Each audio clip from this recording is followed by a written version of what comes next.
Welcome back everyone. So till now we have finished arithmetic progression. In this session we are going to discuss upon the geometric progression, that is in short that is GP. You have already understood what is GP in our introductory session where I have told you what are various types of progressions, and in which I have given you one basic example of a GP. Now let's understand it more. Again I am using one of the example to make you more clear. So let's say this is what I am writing over here: 1, 2, 4, 8, 16, 32 and so on. So what you can observe over here, that if I multiply 2 in the first term, I will be getting next term. If I multiply again 2, I will be getting the next term. Similar thing is happening with every term, right? And this is what a GP is, that is a geometric progression. When a next term is being derived from the previous term by multiplying or dividing by some value, then this is known as a GP. Now if a GP is like that, A1, A2, A3, A4 and so on up to AN. Now if the multiplying factor is R, right? So R is what known as common ratio. Common ratio will be R. Here my first term is, let's say, A. Here my first term is A. Let us suppose this value is A.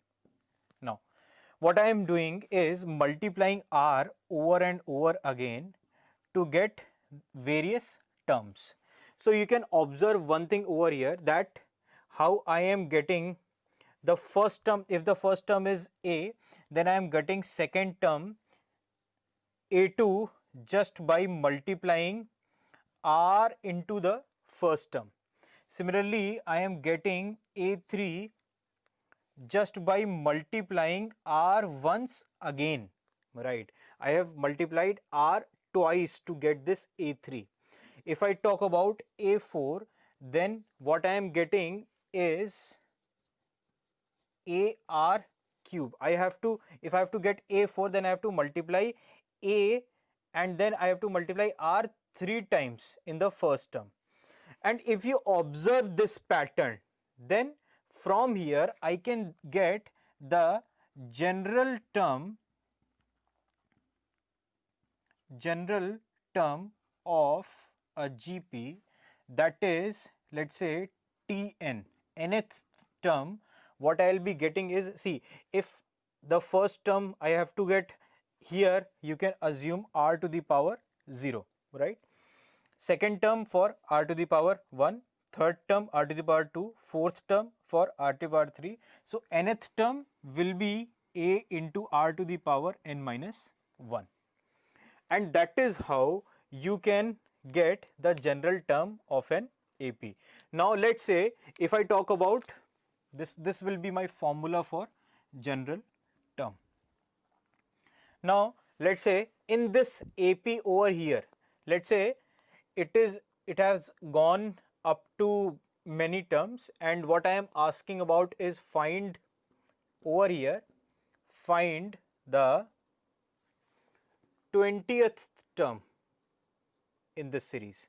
So if this is an AP and I have to find the 20th term, so all I have to do is just to see the value of A over here is 1 and then R value is 2, and on the power of that I will be R minus 1, that is 20 minus 1. So what I will be getting is 2 to the power 19. So 2 to the power 19 will be the 20th term of this particular GP. So I hope it makes sense to you. I have told you the basic definition of GP and how to find its general term. Let's practice few questions.